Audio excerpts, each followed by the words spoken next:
Umekuwa mwema Yesu, umekuwa mwema Baba.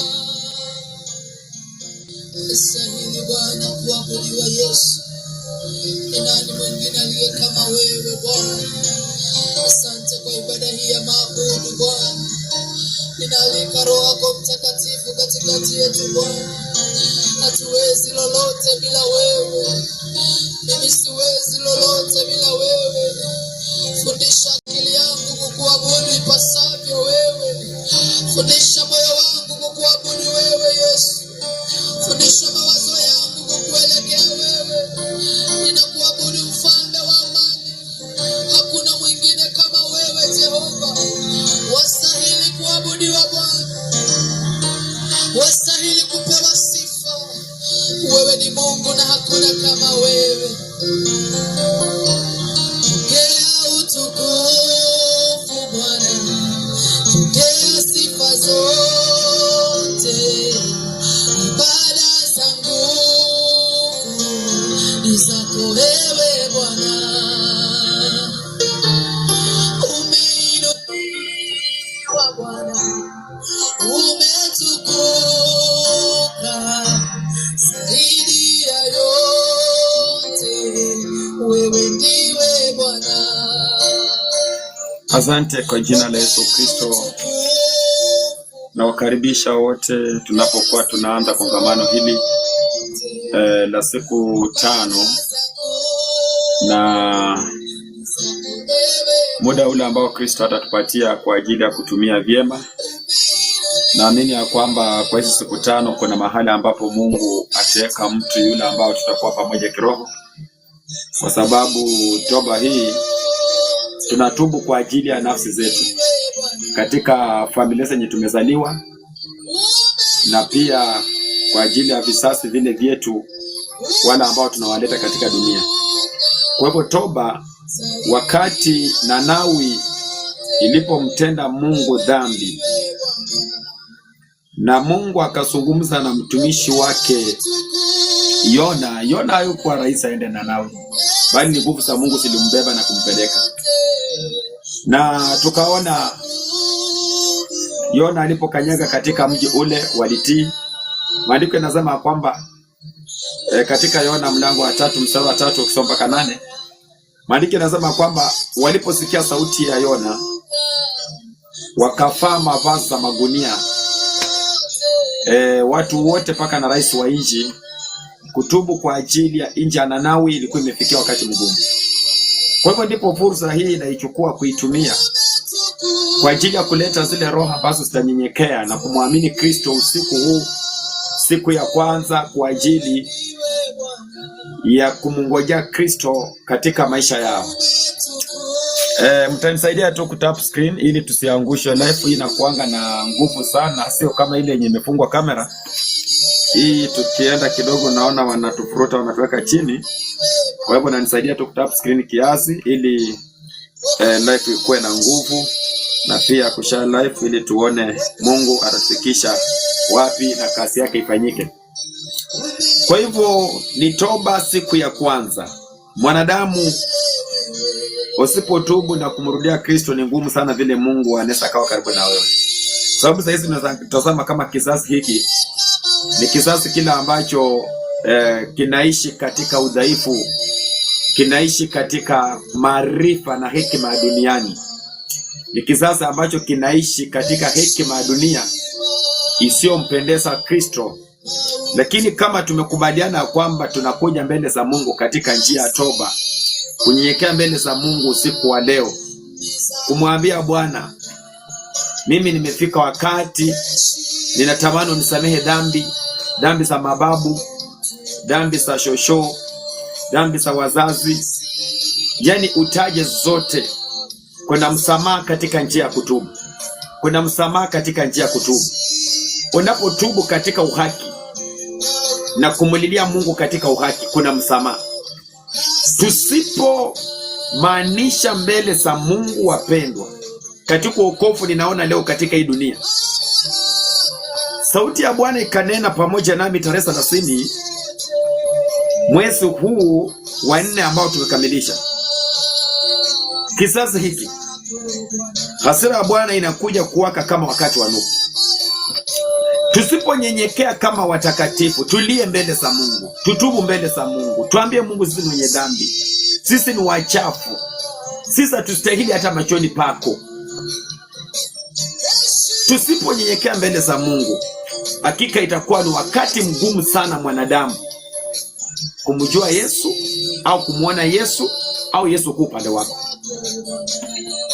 Kitabu cha Mathayo mlango wake ni wa 3, mstari wake ni wa 7. Mstari wake wa 7, 3:7 inasema,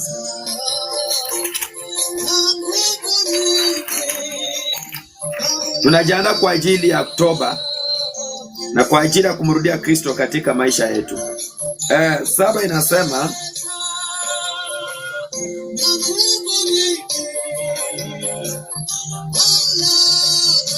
mwanadamu, kabla sijasoma hili andiko, natamani ufikirie mahali penye umezaliwa, ufikirie maisha yako, ufikirie huduma wako, ufikirie kule mbele penye unaenda. Kabla sijaingia katika toba, jikumbushe wakati Nanawi ilimtenda Mungu dhambi, mpaka rais wa nchi yule mwenye kwa na mamlaka anafaa mavazi ya magunia kwa ajili ya kwenda mbele za Mungu, kulia mbele za Mungu. Baba, tumekosa, tumetenda dhambi. Mimi na wewe ni nani tusiofaa magunia na kulia mbele za Mungu na kumwambia Mungu sistahili hata kidogo machoni pako?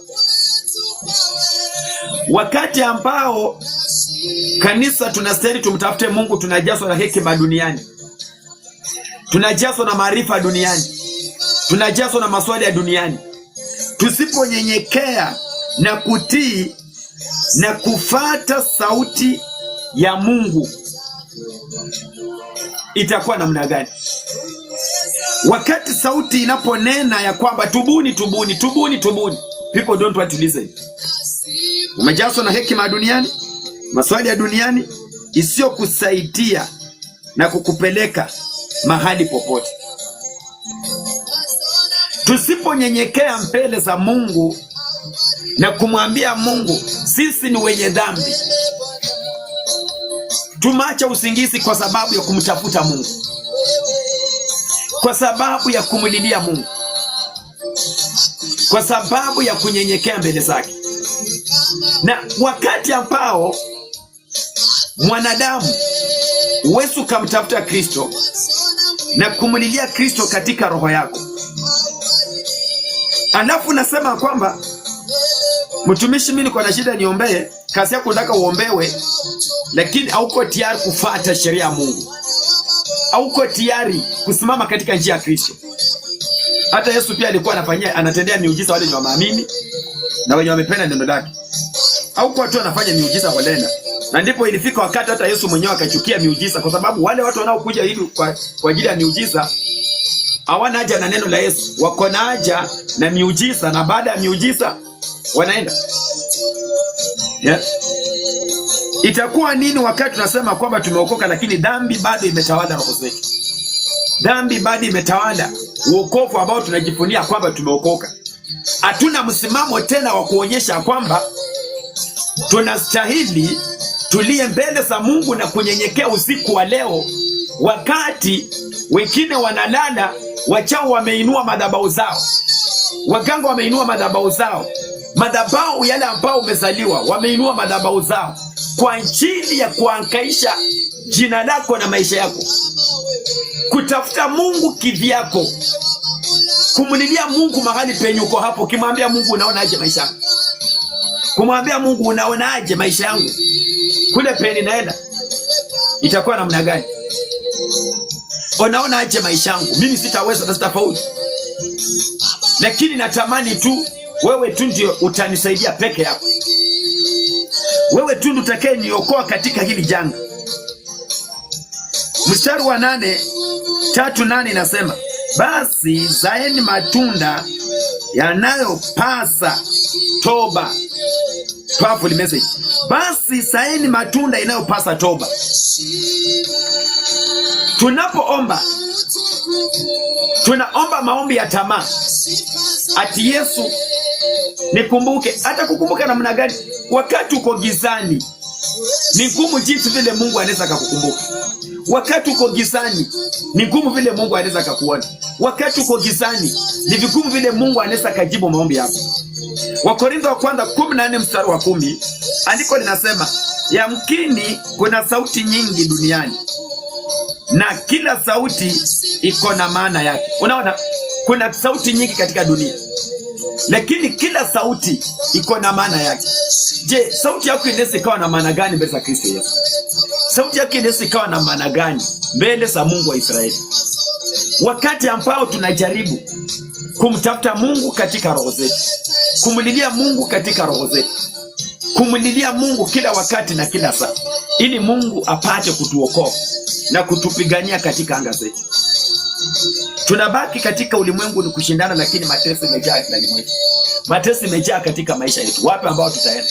Siku zote tunapokuwa tumeishi hapa duniani tunatamani Mungu atutendee, Mungu atupiganie, Mungu atuokoe ili tupate kusonga mbele na kupiga hatua katika maisha yetu.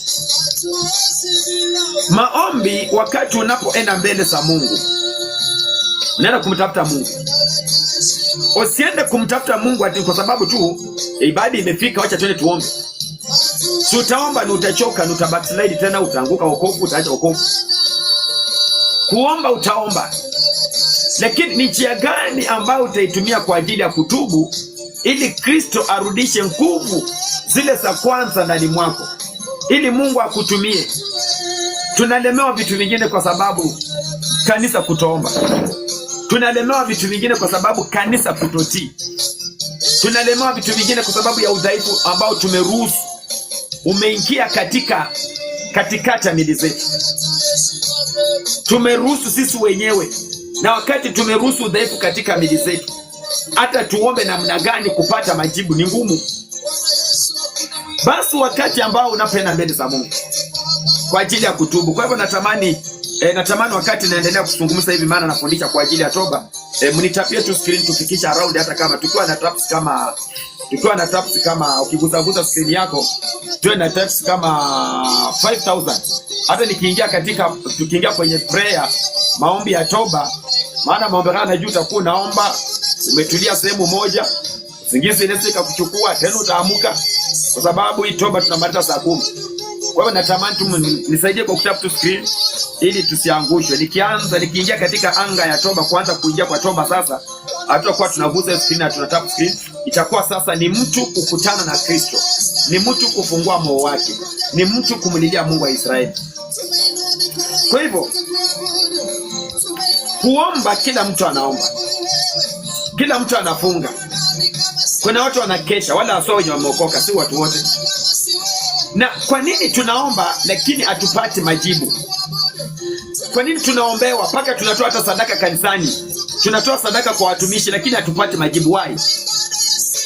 Paulo anaambia kanisa la Wakorintho, yamkini kuna sauti nyingi ziko duniani, lakini kila sauti iko na maana yake.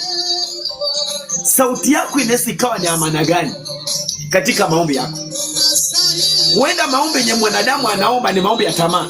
Baba nikumbuke nipate kazi, Baba nikumbuke nipate ndoa, Baba nikumbuke nipone. Maombi ya tamaa. Lakini ndipo akatuambia pale 8, basi zaeni matunda yanayopasa toba. Matunda yanayopasa toba ni nini? Mwanadamu wakati unapoenda katika maombi ni kuomba, ukitubu, ukilia mbele za Mungu, ukinyenyekea mbele za Mungu. Unalia ukimkumbusha maovu yale yote umefanya, zile dhambi ambazo ulikuwa umekaribisha katika roho yako. Ukilia, ukimwambia Mungu, nimekuja mimi ni mchafu, nisamehe, kwa sababu ile siku inakaribia. Waebrania mlango wa 10 mstari wa 25. Maandiko yanasema, basi msikose kukusanyikana kama ilivyo desturi ya watu wengine, mkizidi kufundishana kwa upendo kama ile siku inavyokuwa inakaribia. Kwa hivyo unaenda mbele za Mungu katika njia ya toba. Toba ni kulia mbele za Mungu. kumkumbusha maovu yote yale ambayo umeshiriki. Nilikuwa mchafu, nimekuwa msharati, nimetembea na vijana, nimekuwa mlevi, nimetembea na wanawake. Unataja, unasunguza kitu kwa uchungu, ukitoa machozi kwa macho zako, ukilia mbele za Mungu. Mungu, nimekuwa mchafu mbele zako, sijakuwa mwenye haki, nimekuwa muongo, mwenye kiburi. Mungu, nimetembea katika njia isiyokupendeza. Mungu, nimekuwa mtu mwingine ambao sieleweki. Wakati naita jina lako ati nimeokoka, sijaokoka. Mungu, ninadanganya kwamba nimeokoka. Yani unamaanisha mbele za Mungu. Na ndipo akasema basi saeni matunda inayopasa toba. Yani ni kutubu na kugeuka kutoka kwenye dhambi. Dhambi nimeleta mgawanyiko kati ya mwanadamu na Yesu Kristo. Na wakati dhambi imekaa katika roho ya mwanadamu, basi hapo ndipo mwanguko wa kanisa unaanzia. Hapo ndipo Mungu anaacha mwanadamu. Na unaona siku ya leo dhambi imefunika watu. Hata tuomba ati Mungu fungulia mtu fulani huyu njia, iwezi kafunguka kwa sababu ya giza. Na kutubu ni wewe mwenyewe. Mimi sitatubu kwa ajili yako. Kutubu ni wewe mwenyewe. Mimi kama mchungaji pia mimi ni kona yangu ambayo lazima nitubu, ninyenyekee mbele za Kristo. Na wakati na kufundisha na kukuelekeza katika toba, nawe unatii, unasikia. Wakati tunaingia katika maombi, unaanza kutafuta uso wa Bwana, unaanza kumtafuta Mungu katika roho yako. Leo tunaweza kuwa tunaita watu, tunaambia watu njooni tutubu. Watu hawana muda, watu hawana nafasi hata kusikiza, watu hawana nafasi hata kutulia. Wako mbioni kutafuta vitu vya dunia, vitu ambavyo havina maana, wanatafuta unabii. Lakini kuna wakati watasema, kuna mchungaji usiku alikuwa anasema njooni katika toba, njooni tutubu. Wanatafuta, wanasumbuka, wamuoni. Wewe mtu ambaye uko hapa na uko na ufahamu, tumia huu muda vyema kwa ajili ya nafsi yako. Tubu, okoe nafsi yako. Siku inakuja tu, siku inakuja tu ambao utatamani hii baada ya toba ndio utaipata. Hakuna injili yenye Yesu alileta duniani kando na toba. Yesu anasema ufalme wa mbinguni unakaribia. Na wachungaji mnapotumwa duniani, ambieni kanisa, tubuni na mgeuke mtoke katika dhambi, ufalme wa mbinguni unakaribia. Kupata miujiza si ya kwamba tukuje ni kuombee ati Baba peana huyu mtu kazi. No, lazima ufunguke mwenyewe katika roho yako. Lazima umkubali Kristo, umwambie Kristo, nimetembea kwa uchafu kwa miaka mingi, nimekuwa mdhaifu katika ulimwengu wa kiroho. Lazima umwambie Baba, nimenyenyekea leo, nimekuja kwa mlima wako, natamani Kristo unisamehe. Nimekuwa msinzi kwa muda mrefu, mchafu kwa muda mrefu, mlevi kwa muda mrefu. Yesu, ninaomba msamaha. Yesu ni mwingi wa msamaha, ni mwingi wa rehema, ambaye ataona vile utalia, vile utaomba, vile utahuzunika mbele yake, na ako tayari kwa ajili ya msamaha, ako tayari kwa ajili ya kusamehewa, ako tayari. Saeni matunda yanayopasa toba, mwanadamu kutubu na kumrudia Mungu. Hii dunia watu wengi hawataki kutubu. Hii dunia watu wengi hawamtaki Yesu. Tunadanganya, tunahubiri injili, lakini dhambi zimejaa ndani mwetu. Na dhambi ndiyo njia moja kufanya Mungu amwache mwanadamu. Dhambi ndiyo njia moja kufanya Mungu hata hataki kukuangalia. Na ndio tunatabika tukisema kwamba tumeokoka. Tunasema Yesu ni Mungu, tunasema kwamba Yesu ni Bwana, mimi nimeokoka, ni mwokozi wa maisha yangu. Lakini dhambi bado imetawala ndani ya watumishi, baada ya kanisa dhambi imetawala. Natamani tu shali unigusie tu screen hivi, unigusie tu hivi ili tusiangushwe, unitapie tu hivi, uguse tu screen yako ili isianguke. Itakuwa inanisaidia sana. Amen. Kwa hivyo dhambi ndio njia moja ambayo inafanya mwanadamu anaachwa na Mungu, anabaki akimfuata Mungu mwilini. Na ndipo tunaona kwamba watu wengi tunasema tumeokoka, lakini hatutaki kutubu. Na bila toba hatutamuona Yesu. Tutaenda kuishi maisha ya kuhangaika. Ni faida gani shetani akubariki kwa miaka 10, miaka 20, then miaka zimebaki uteseke? Ni faida gani? Nikairi teseka miaka 3, teseka miaka 2, lakini unateseka kwa uhaki wa Yesu Kristo. Na atakapokuja kukuinua na kubadilisha historia yako, basi utakuwa wewe ni mwingine tena, si ule wa jana. Dhambi imeleta mgawanyiko mkubwa wa pendo. Dhambi imeleta shida kubwa katikati ya kanisa la Kristo Yesu. Na ni kutubu tu, kumwambia Yesu, kisasi kile nimezaliwa. kizazi kile nimetoka, ile familia nimetoka, ni familia ambayo haijakujua, ni familia ambayo iko na misingi michafu, ni familia ambayo imetenda uovu kwa muda mrefu, ni familia ambayo imetenda dhambi, walevi, watu hajaoleka, watu hajaoa. Jeni ni kumwambia Kristo, nisaidie ili nipate kuokolewa katika maisha. Unatubu, na wakati unatubu unaokoa nafsi yako pamoja na uzao wako. Unaokoa nafsi yako pamoja na uzao wako. Sasa kwa hivyo tumrudie Kristo Yesu kwa njia ya toba. Tumrudie Kristo kwa njia ya toba. Na tukimrudia katika njia ya toba, atakubali na atasimama upande wetu. Kwa sababu gani? Tumekubali kutubu. Tumekubali kunyenyekea. Tumekubali kutulia mbele zake. Tumekubali sisi ni wenye dhambi. Tumekubali kulia mbele za Kristo. And today Jesus is saying, everyone repent and turn away from your sin, because Messiah is coming. Dhambi imeleta mgawanyiko mkubwa. Leo ninalia katika milima hii mitakatifu nikisema tubuni, ufalme wa Mungu unakaribia. Tubuni, Yesu Kristo anarudi. People don't want to listen. People don't want to listen. People don't want to pray. People don't want to repent. Jesus is coming again. Yesu anarudi tena. Yesu anarudi tena kwa ajili ya watakatifu. Wako wapi watu ambao watajikumbusha na kujijua kwamba sisi ni wenye dhambi, sisi ni wachafu, hatustahili hata machoni pa Kristo? Lakini ninatamani Baba unisamehe. Ninatamani Yesu uniokoe. Ninatamani Yesu unifungue, unitoe kwa vifungo vya anti, vifungo vya mababu. Wazazi wangu wameitenda dhambi kwa muda mrefu, wamekuwazi, na kupitia kwao pia sisi kama watoto tunahangaika. Wapi utapata mchungaji atakaye kusimamisha katika utukufu wa Bwana wetu Yesu Kristo? Tukiwa tumevaa mavazi ya magunia, tukilia mbele za Mungu, tukianguka chini kwa sakafu, tukianguka tukisema Baba ni wewe tu, nisamehe. Watu wa Mungu, kuona ufalme sio jambo rahisi. Kuingia Yerusalemu mpya sio jambo rahisi. Kusimama mbele ya kiti cha enzi sio jambo rahisi. Watu wanacheza na wokovu. Watu hawamanishi katika msimamo wao wamechukua wokovu. People who don't want to repent. Watu hawataki kutubu kabisa.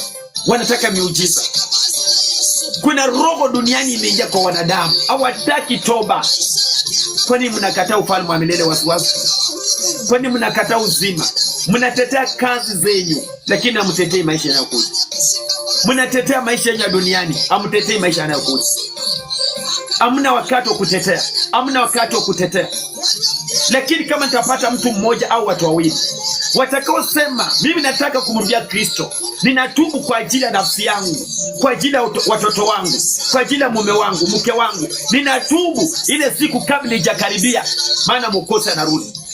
Na Yesu hakuji kwa sababu unaenda kanisani, kwa sababu ya watakatifu. Yesu anarudi kwa sababu ya watakatifu. Mahali penyukapo, jinsi utakavyoliamini hili neno na kumkiri Yesu ni Mwokozi wa maisha yako, basi umeokoka.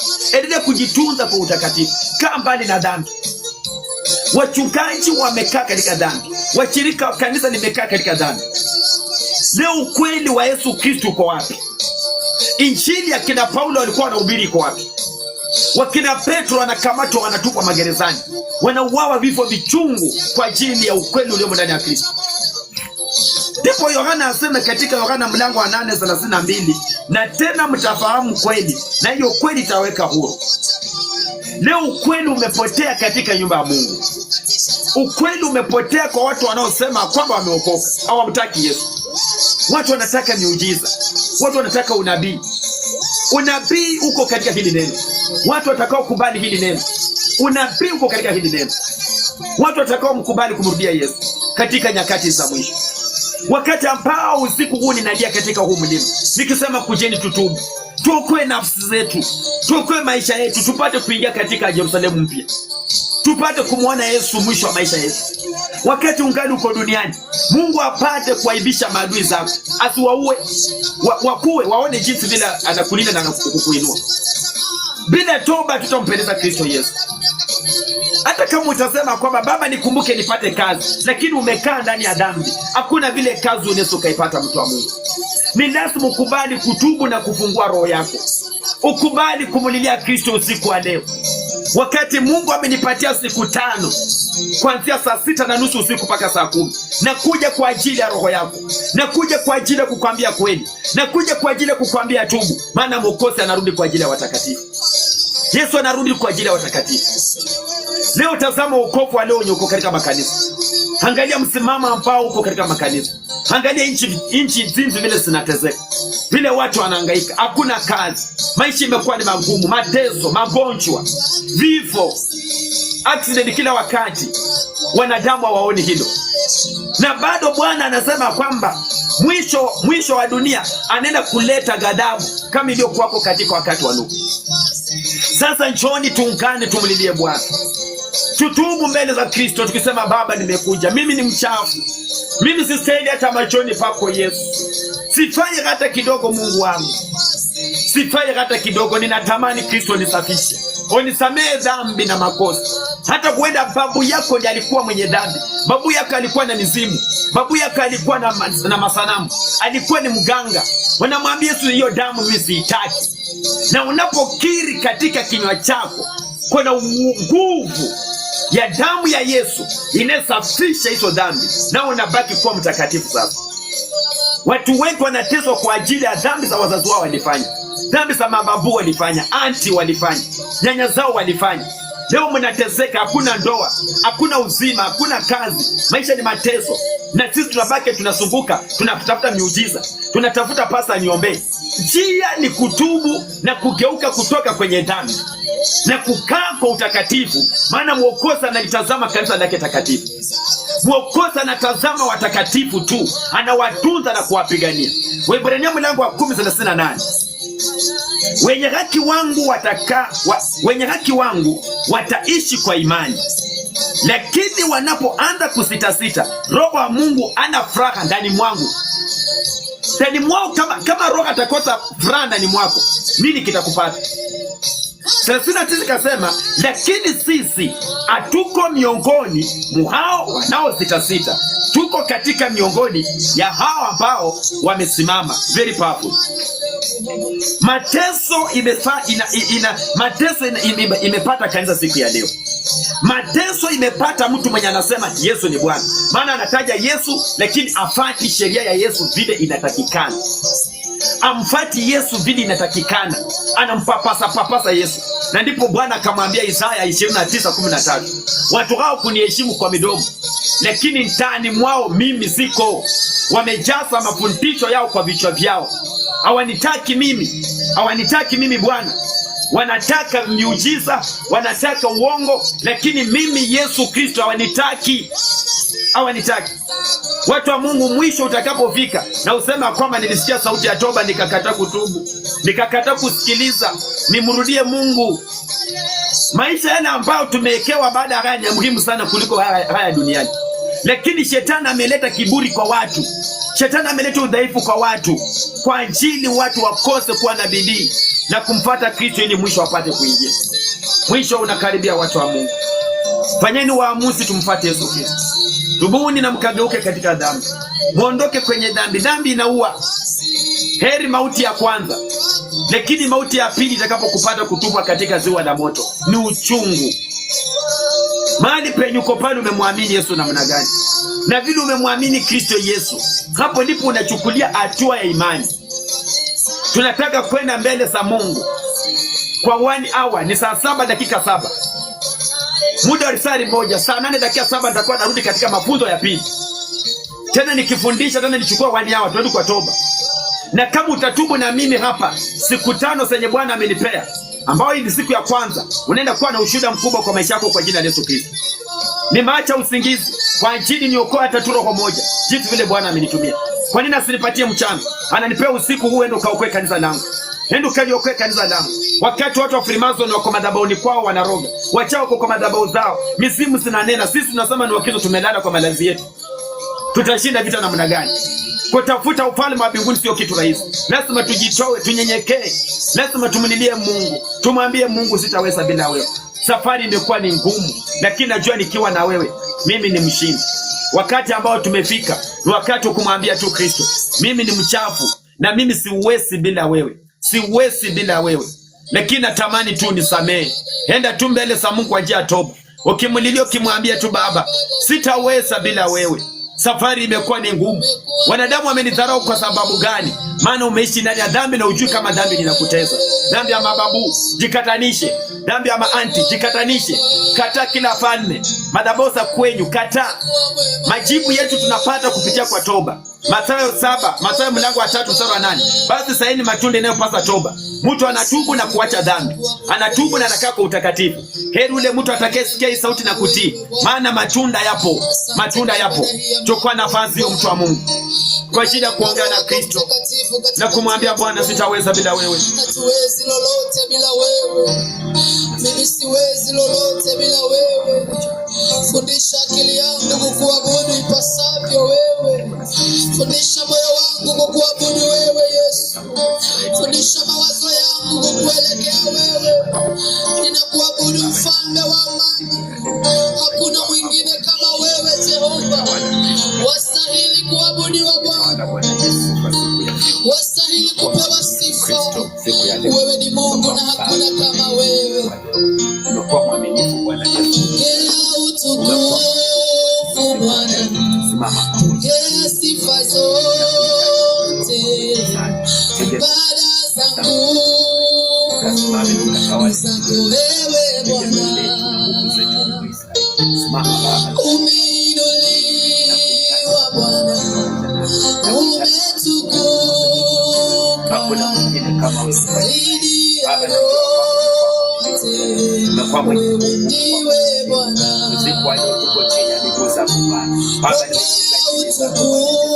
Natawala Yesu, unaweza mfalme. Sifa zote. Kulinganisha na kitu gani Bwana? Ukasimame pamoja na ukanisamehe dhambi zangu na yote nimetenda mbele zako Bwana Yesu. Ninaomba msamaha Baba usiku wa leo. Ninaomba msamaha Baba.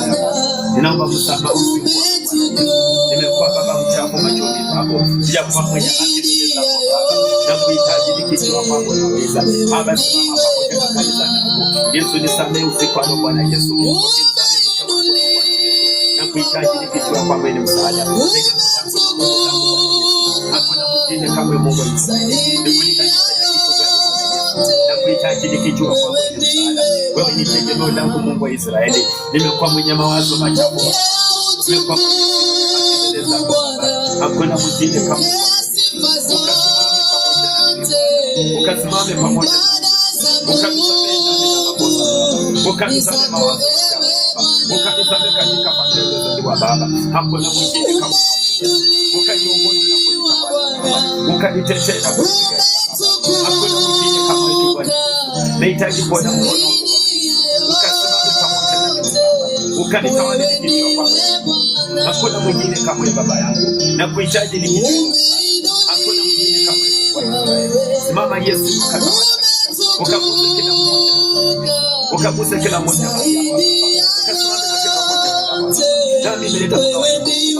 Tumewaza machafu mbele zako. Tumetenda mambo yasiyofaa.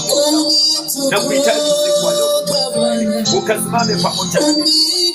Ukatawale nikijua kwamba hakuna mwingine kama wewe. Nahitaji kukuona kama wewe. Nahitaji ukatembee. Nahitaji ukaguse kila mmoja Bwana Yesu. Nahitaji ukaguse kila mmoja. Ukazame kanisa lako Bwana. Ukazame kila mmoja. Tunanyekea chini ya miguu yako Baba. Tunanyekea chini ya miguu yako. Tumetenda dhambi machoni pako. Tumekuwa wenye si wa haki mbele zako. Tumekuwa wachafu mbele zako Baba. Tumekuwa wachafu mbele ya uso wako. Hakuna mwingine kama wewe. Hakuna mwingine kama wewe. Ukasimame pamoja nasi Bwana. Ukaongoze kanisa lako Bwana. Ukatawale kila mmoja Bwana. Ukatuokoe katika maovu. Tumetenda dhambi machoni pako Yesu. Tumetenda maovu machoni pako. Tumetenda mambo yasiyokuwa. Tumetenda uchafu mbele zako. Tumekuwa wasinzi. Tumetenda ushirati kwa muda mrefu. Tumekuwa waovu mbele zako. Tumejawa na kiburi Mungu wa Israeli. Baba, ninakuomba ukasimame. Ukanitawale Baba usiku. Nahitaji kukuona Yesu. Nahitaji kukuona mtakatifu. Hakuna mwingine kama ukasimame ukanitawale na kuongoza Baba. Hakuna mwingine kama Baba yangu na kubariki. Nitetee na kulinda. Niongoze na kulinda. Hakuna mwingine kama wewe. Nikulinganishe na nikulinganishe na Baba. Nikulinganishe na Baba. Ukasimame pamoja nami.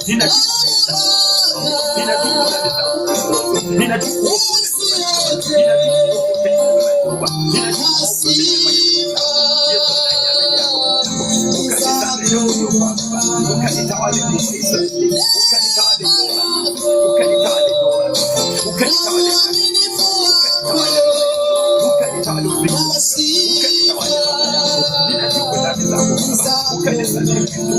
Katika kutendeza watu, katika katika kutendeza watu, ninaomba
unatawala kama wewe, unakuza kila roho na kila moja Baba. Usiku wa leo tunakuhitaji Bwana Yesu, usiku wa leo ukasimame pamoja na kila Baba, ukatawale kwa wewe ni msaada na wewe ni tegemeo, wewe ni nguvu na wewe ni uhai Baba, wewe ni nguvu katika maisha yangu. Hakuna mwingine kama wewe kwa Israeli, ukinitia nguvu na kunitawala Baba, ukisimama pamoja na watu wako, ukitawala pamoja na kanisa lako Bwana Yesu, ukitawala kila mmoja Mariamu kwa Israeli, ukiachilia nguvu na uhai na uwezo Baba, mamlaka zote ni zako kwa Israeli, uponyaji wote unatoka kwako Baba yangu, joy yote inatoka kwako Baba yangu, uhai Baba unatoka kwa kanisa, ukisimama pamoja na Mungu wa Israeli, ukitawala watu wako Baba, ukivunja kila madhabahu za kila siri, ukikemea kila maroho na kila giza, ukivunja kila siri na kila mailisi, ukivunja kila laana na kila vikwazo, vifunga na kila mtego cha mabovu, ukiharibu kila mamlaka na kila siri katika jina la Yesu Kristo. Hakuna mwingine kama Baba. Nakuhitaji, najua kwamba ni msaada.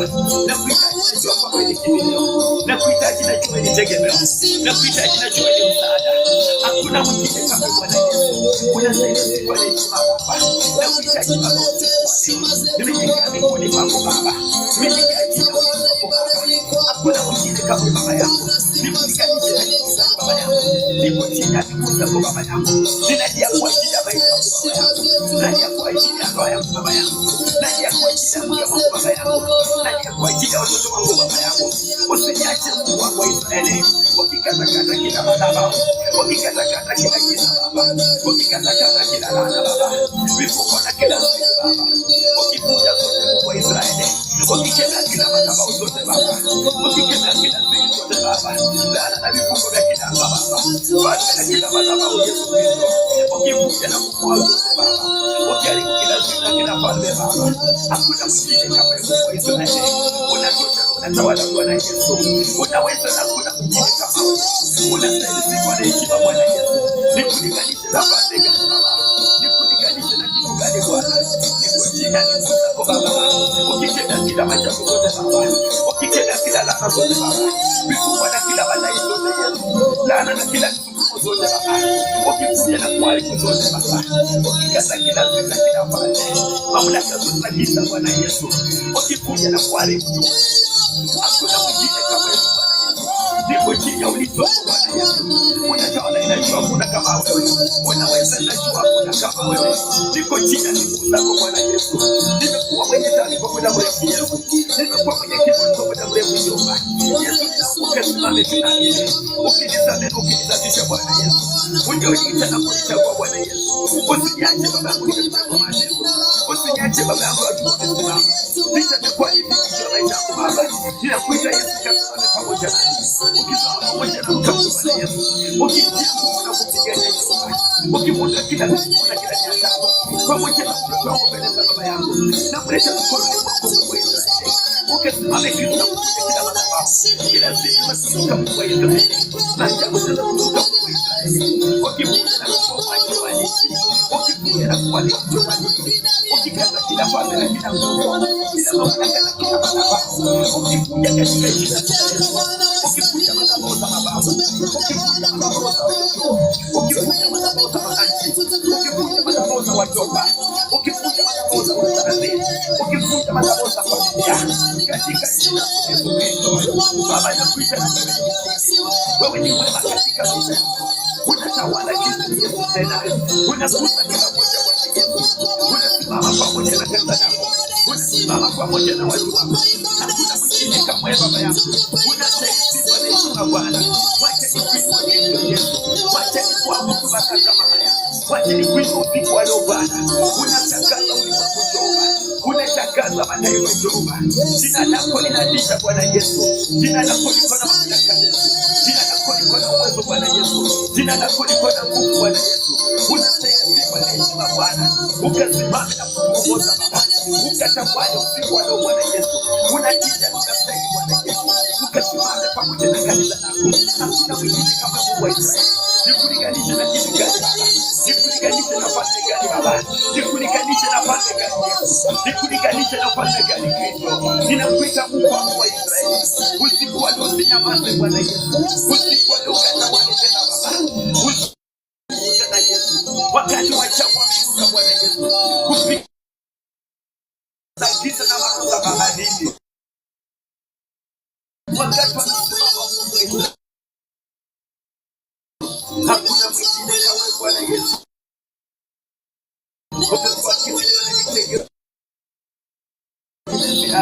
Yesu hakika Bwana Yesu, najua kwa najua kwa unaweza Baba yangu, hakuna mwingine kama Yesu.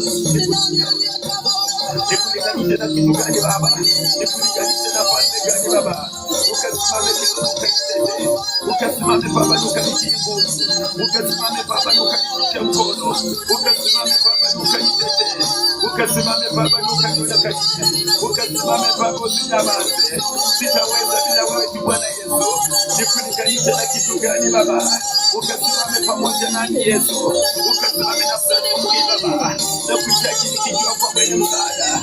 Kila mmoja Baba amebebeshwa mizigo, ninaomba Kristo kaokoe watu wako, naomba Kristo kaokoe watu wako, naomba Bwana kaokoe watu wako, naomba Bwana kaokoe kanisa lako. Hakuna mwingine kama Mungu wa Israeli.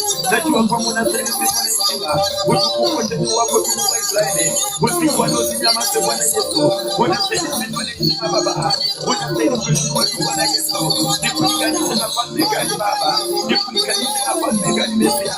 Usiku wa leo ukasimame ukatawale, usiku wa leo ukasimame kanisa lako. Hakuna mwingine mahali tena Baba. Safari hii nakuhitaji Mungu wa Israeli, ukanitetee na kunisaidia Baba. Nahitaji kuona mkono wako Mesia, nahitaji kuona mkono wako Bwana. Hakuna mwingine kama wewe Bwana Yesu. Wewe ukasimame ukatawale Baba, ukatawale kila mmoja na kila roho, ukatawale kila nafsi moja Baba, ukatawale kila roho moja Yesu. Nikulinganishe na falme gani Baba? Nikulinganishe na kitu gani Bwana Yesu? Unastahili, unaweza Mungu wa Israeli, unatosha Baba yangu siku wa leo. Ukasikie tu katika safari, ukaonekana na kukutukuza tena Baba. Tuko chini ya miguu yako Bwana Yesu, tumejikita chini ya miguu yako Mesia. Hakuna mwingine kama wewe Bwana Yesu. Nikulinganishe na falme gani Yesu? Ukanikomboa Baba na kaitoba. Sisi tunakutana kwa Yesu. Nikikuinua katika roho yangu Bwana, nikikuinua katika miguu yako Mesia, nikikuinua katika mwili wa Yesu. Hakuna mwingine kama wewe Bwana Yesu. Unatawala Bwana Yesu, unastahili Bwana Yesu Bwana.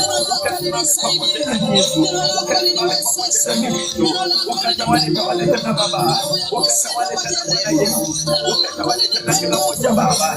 Tuko chini ya miguu yako Bwana Yesu, usinyamaze nikisema kwa Yesu, najua kwamba unatosha Bwana Yesu.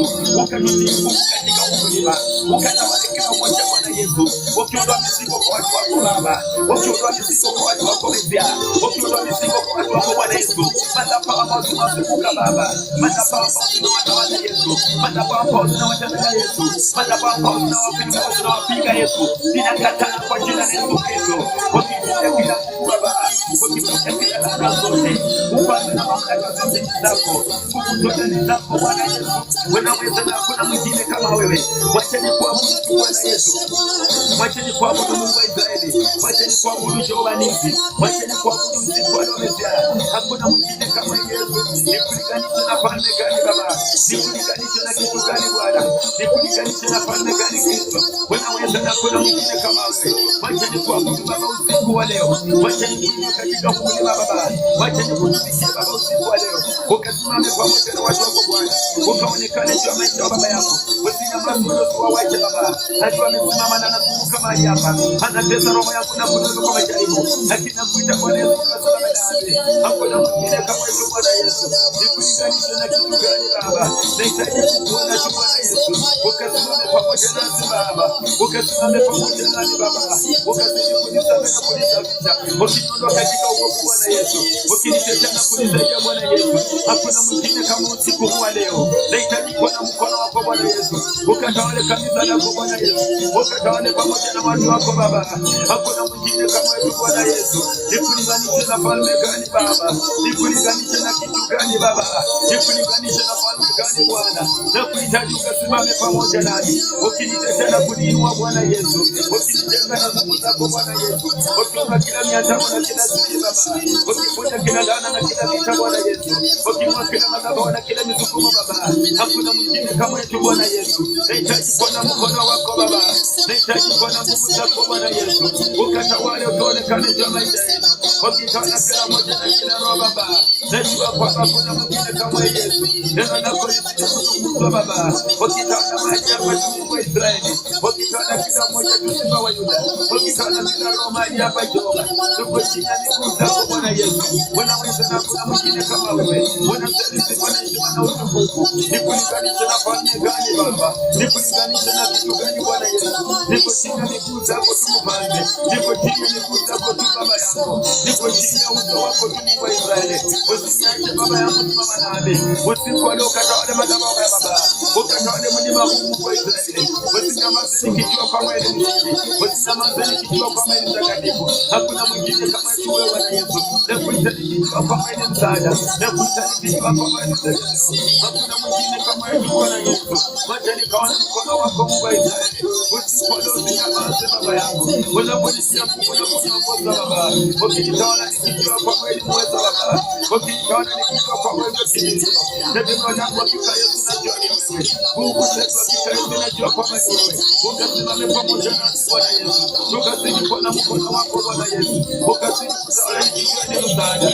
Nguvu zangu hakika Yesu najua ni wewe, uhai wangu hakika Yesu najua ni wewe. Ukasimame pamoja nasi usiku wa leo. Ninapanda katika milima za wachawi, ninapanda katika milima za wachawi, ninapanda katika milima za wachawi. Sasa kuharibu kila nguzo na kila falme, mamlaka zao zote ninakataa katika jina kuu la Yesu Kristo. Ninamwita kila mamlaka zao zote, nguvu zao zote wanazotumia Baba, mamlaka zao wanazotumia Bwana, ninavunja katika jina la Yesu. Ninakanusha kila madhabahu zao Baba, ninakanusha kila vita zao Jehova, maroho za kila anga na kila falme, kila nguvu za giza zote Bwana Yesu, kila mamlaka na kila giza lote Baba, utawala wa giza kutoka katika falme za giza, madhabahu za wachawi Baba zinazuiliwa juu ya huduma huu Mungu wa Israeli. Ninapinga na kukataa kwa jina la Yesu. Ninamwisha kila falme na kila mamlaka, kila mateka na kila miungu zote Baba, ninakataa kwa jina kuu la Yesu Kristo. Niko chini ya miguu zako Bwana Yesu, ninaomba kanene pamoja nami Baba, ninaomba kanene pamoja nami kwa ajili ya huduma huu Mungu wa Israeli. Usinyamaze nikijua kwamba wewe ni msaada, tegemeo langu hakika Yesu ni wewe. Ukasimame pamoja nami Baba, ukinisafisha katika roho Yesu, ukinisafisha katika nguvu Baba, ukitawala nikijua kwamba wewe ni msaada. Kila miantamo Baba ukikuharibu, kila falme na kila misukumo Jehova, wakiharibu na kuja Baba, katika jina kuu la Yesu. Hakuna mwingine kama wewe Bwana Yesu.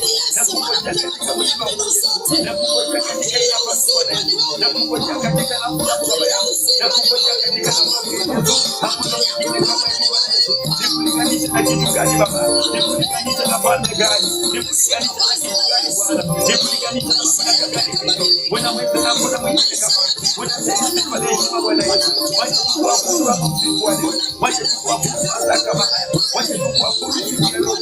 Hakuna mwingine kama wewe Bwana Yesu. Ukasimame pamoja nasi Baba, ukasimame pamoja na kanisa lako, ukasimame pamoja na watu wako, ukasimame pamoja na kanisa lako. Tunakuhitaji siku ya leo Baba, tunakuhitaji masaa kama haya, tunakuhitaji siku ya leo, tunakuhitaji muda kama huu Baba, ukatawale na kutuletea Baba, ukipiga kila siku Baba, ukikuja kila madhabahu Baba. Hakuna mwingine kama wewe Bwana Yesu, hakuna mwingine kama Mungu wa Israeli.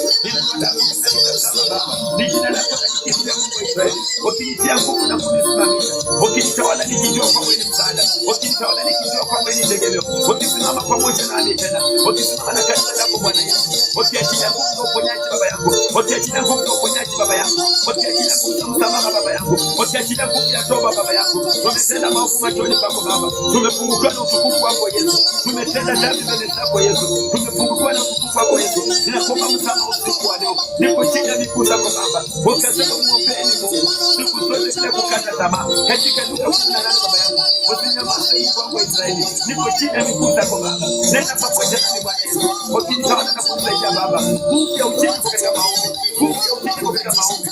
Yesu simama pamoja nami, ukinisaidia na kunitawala, ukinipigania usiku wa leo, ukinifanya katika nguvu zako, katika uwezo na mamlaka, ukiniongoza kuongoza hizo roho, ukinipa hekima na mbinguni, ukinena pamoja nami Yesu, ukinitawala jinsi upendavyo, ukinielekeza kwa nguvu zako. Hakuna mwingine kama wewe Baba. Sitaenenda kimwili Baba yangu, sitaenenda kiakili Baba, nahitaji nguvu zako Yesu, nahitaji nahitaji useme pamoja nami, nahitaji useme pamoja nami, nahitaji useme pamoja nami, ukitawala kanisa lako, ukitawala kila mmoja Baba, niko chini ya miguu zako Baba, sitaweza bila wewe Yesu, nimekuwa ni vikali Baba, wamekuwa ni wakali Baba, wamezunguka nafsi yangu, wamezunguka maisha yangu, wamezunguka kazi yangu, wamezunguka maisha yangu, wamezunguka familia yangu. Yesu, nakutuka usaidizi, simama pamoja na mke wangu Baba, ninatubu kwa ajili yake, ninatubu kwa ajili yake Baba, ukamwokoa na kumuongoza pamoja na watoto wangu Yesu, ukatawale Mungu wa Israeli, niandame na kila Israeli, mizigo na kila madhabahu Yesu Kristo, ninakataa, ninavunja moja Bwana Yesu, ninakataa kila falme Baba, ninakataa kila siri, ninakataa kila nguvu, ninakataa kila utawala wa gizani Baba, utawala wa gizani Yesu, ninakataa Bwana Yesu, ninakataa kwa jina la Yesu, ninakataa kila falme, ninakataa kila mamlaka. Hakuna mwingine kama wewe, unaweza tu Bwana Yesu, unastahili Mungu wa Israeli, unastahili Baba yangu, hakuna mwingine kama wewe, unatosha Mungu wa Israeli, unatosha tu Baba yangu. Wacha nikuite Baba, wacha nikuite Mesia, wacha nikuite Elshadai, wacha nikuite Komanda, wacha nikuite Jemedari, wacha nikuite Baba yangu, wacha nikuite Komanda, wacha nikuite Yesu, wacha nikuite Baba, wacha nikuite mzazi. Unaweza Bwana Yesu, unastahili sifa na heshima, unastahili utukufu Baba, unastahili utukufu Yesu, unastahili utukufu Mesia, unastahili Baba yangu, unastahili sifa wa Yesu. Baba, niko chini yako Baba, simama tena nani, niongoze Bwana Yesu, niko chini ya miguu zako, umenyenyekea Baba yangu, umenyenyekea Mungu wa Israeli, hakuna mwingine kama wewe, niko chini ya miguu zako, unatawala Bwana Yesu, unatawala Mungu wa Israeli, unatawala usiku wa leo, unatawala haya masaa, unatawala muda mwingi, tunakupa sifa Jehova, utukufu wote ni wako, mamlaka yote ni yako, uwezo wote ni wako, hakuna kama wewe.